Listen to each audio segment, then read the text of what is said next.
March 18, 1925. The American Midwest.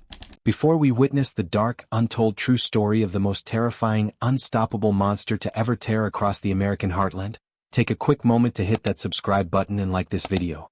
While you do that, let me take you back to what was supposed to be a completely ordinary, unseasonably warm Wednesday afternoon.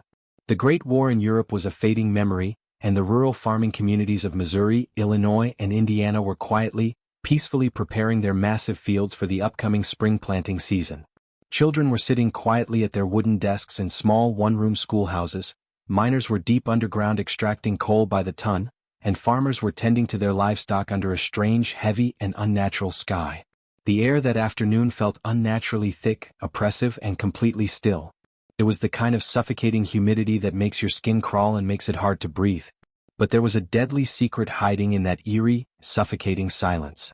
You see, the hardworking people of the Midwest had absolutely no warning of the apocalypse heading their way. And it wasn't just because of a lack of modern Doppler radar technology or weather satellites. It was because of a terrifying, arrogant government policy.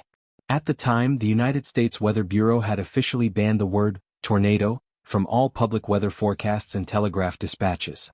They genuinely, stubbornly believed that warning the public about severe tornadoes would cause mass hysteria and uncontrollable panic that would be far more dangerous than the storms themselves.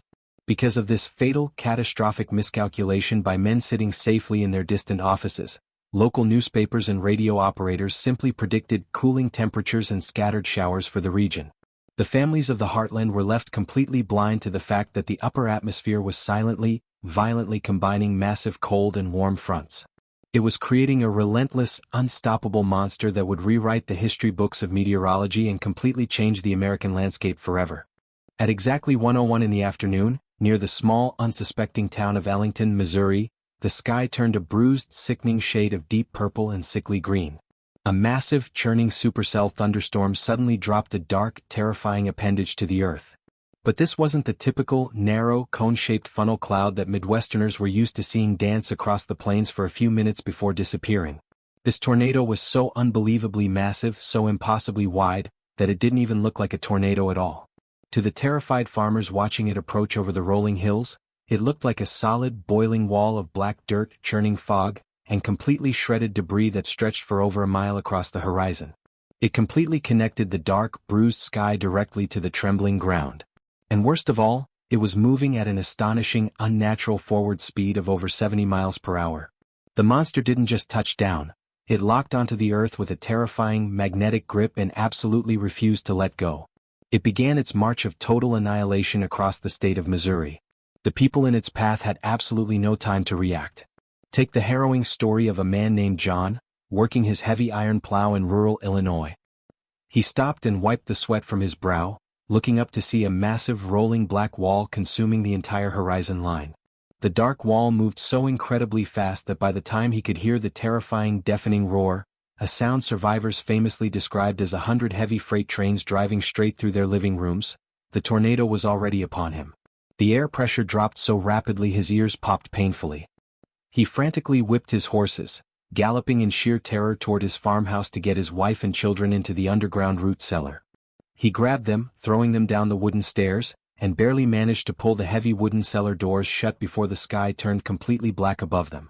As they huddled in the dark dirt, their entire house, their massive wooden barn, and their entire livelihood were violently ripped from the stone foundation and shredded into thousands of microscopic pieces in less than 10 seconds.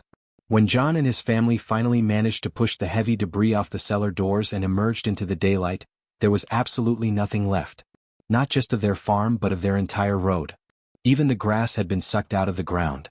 The monster had crossed the mighty Mississippi River, sucking up millions of gallons of water and turning into a blinding, gray nightmare of thick, suffocating mud as it entered the state of Illinois. It struck the busy railroad town of Gorham with zero mercy. The sky turned as black as midnight at 2:30 in the afternoon. Within a matter of mere minutes, 100% of the town was completely destroyed. Every home, every store, every bank, and every church was wiped off the map, leaving only barren dirt and twisted metal behind. It then set its sights on the much larger, prosperous city of Murfreesboro. The massive, mile-wide grinder tore directly through the heart of the city's residential and industrial districts without slowing down for a single second. The sheer atmospheric pressure drop and the 300-mile-per-hour wind speeds caused entire brick structures to violently explode outward before their remains were sucked up into the black void.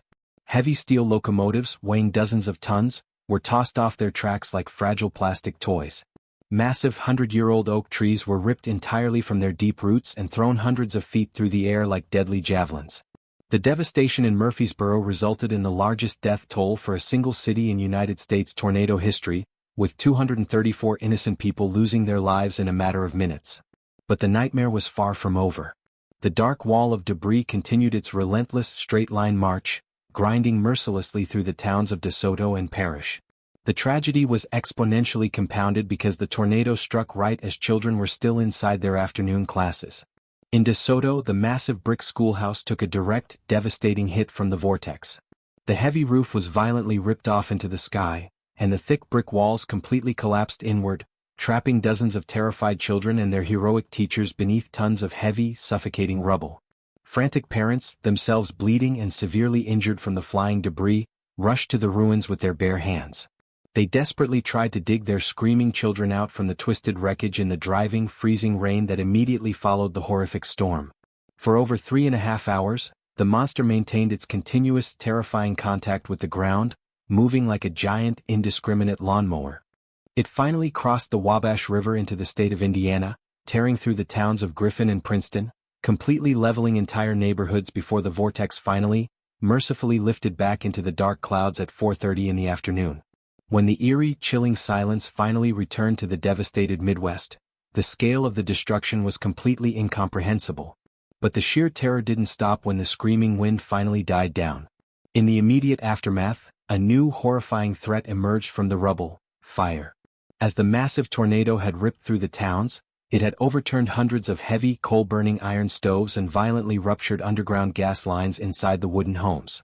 Before the survivors could even begin to search the massive piles of rubble for their trapped loved ones, massive, uncontrollable fires broke out across the ruins of Murfreesboro and Gorham. The heavy, freezing rain wasn't nearly enough to put out the raging infernos, and with the municipal water towers completely destroyed by the winds, there was absolutely no way to fight the flames. People trapped under the heavy debris were forced to watch the fires approach, and many tragically perished before help could reach them. And as if the fire and the storm weren't enough, human cruelty reared its ugly head in the darkness. Under the cover of the freezing night, ruthless looters began to creep into the shattered, undefended towns, stealing whatever valuables, jewelry, and money they could find from the dead and the dying in the rubble. The situation became so desperate, so incredibly chaotic, that the governor of Illinois had to take drastic action and declare martial law. Heavily armed units of the National Guard were immediately deployed to the disaster zones with strict, uncompromising orders to shoot any looter on sight. In 1925, there was no organized federal disaster relief like FEMA. There were no rescue helicopters and no heavy machinery to move the debris. The survivors wandered the ruined, silent streets like ghosts, covered head to toe in a dark, terrifying sludge of black mud and pulverized coal. The sheer, incomprehensible force of the winds had also created terrifying, unnatural physical phenomena that haunted the survivors for the rest of their lives, completely defying the laws of physics. Pieces of fragile dry straw were found driven completely through thick, solid oak tree trunks like steel nails. Heavy iron railroad tracks were violently twisted and curled like wet spaghetti. Flocks of chickens and wild birds were found completely stripped of their feathers while still alive, the wind having plucked them completely clean in a fraction of a second. Yet, amidst the unimaginable horror, there were bizarre, unexplained miracles. In one famous instance, a farmer's horse was picked up by the massive vortex, carried nearly a mile through the dark sky, and gently set down perfectly unharmed in a neighboring pasture, while the heavy wooden barn it originally came from was reduced to microscopic dust.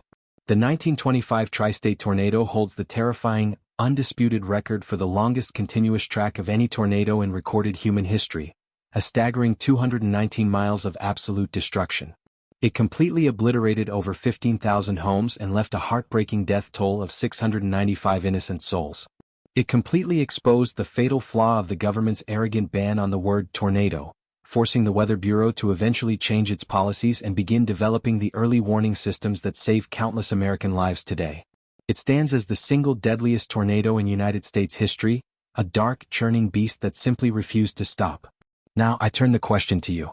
Have you ever experienced the terrifying, deafening roar of a severe storm or a tornado firsthand? If you were standing on your porch and suddenly saw a mile-wide wall of black clouds racing toward your town, what would be your absolute first instinct? Let us know your thoughts and your own stories of survival in the comments below.